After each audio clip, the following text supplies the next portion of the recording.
Bonjour tout le monde, je suis de nouveau aujourd'hui avec Christine Demarty. Tu es cadre de santé au CAMS de Gonesse. Aujourd'hui, j'ai une question. Comment fait un parent quand il observe que son enfant ne grandit pas de manière harmonieuse, qu'il y a des troubles? Est-ce qu'il appelle tout de suite le CAMS? Qu'est-ce qu'il fait? Qu'est-ce qu'il peut faire? Bien sûr.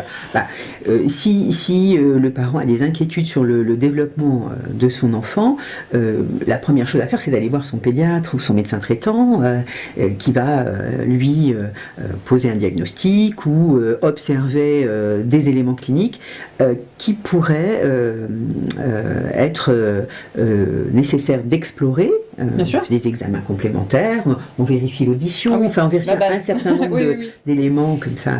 Et avec le médecin traitant, il est tout à fait envisageable de se poser la question d'un suivi dans un CAMS. À ce moment-là, le parent appelle directement le CAMS de son secteur.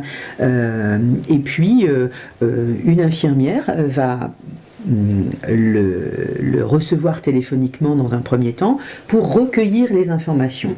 À partir de ces éléments, en staff, nous allons discuter de la bonne orientation, c'est-à-dire qu'un médecin va recevoir cet enfant pour éliminer ou participer au diagnostic et proposer un projet thérapeutique. Plus adapté. Donc, n'importe quel parent appelle un CAMS pour demander à être suivi au CAMS. Il n'y a pas de démarche en dehors de celle d'avoir des confirmations de troubles. Oui, ça doit rassurer le parent, parce que du coup, il est reçu par le docteur.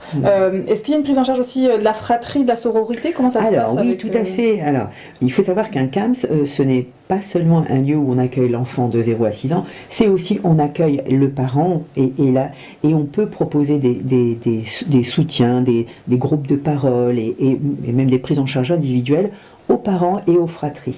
Par exemple, au CAMS de Gonesse, les psychologues de l'équipe reçoivent systématiquement, dans un processus d'accueil au CAMS, l'enfant et sa famille. Et au décours de cette rencontre, le parent peut demander à avoir un espace de parole et il sera proposé un espace de parole aux parents, à l'enfant.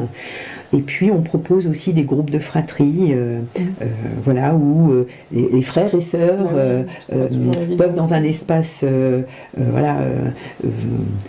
à travers le jeu, bien sûr, on utilise beaucoup la médiation jeu pour exprimer et faire en sorte de déposer un certain nombre d'humeur et d'émotions. Et si par exemple, je sais pas moi, il y a un petit bout de chou que vous accueillez qui a 2-3 ans et il y a le grand frère ou la grande sœur de 10 ou 15 ans, ça peut être aussi un accompagnement? Complètement. D'accord, très bien. Merci beaucoup Christine d'avoir répondu à mes questions.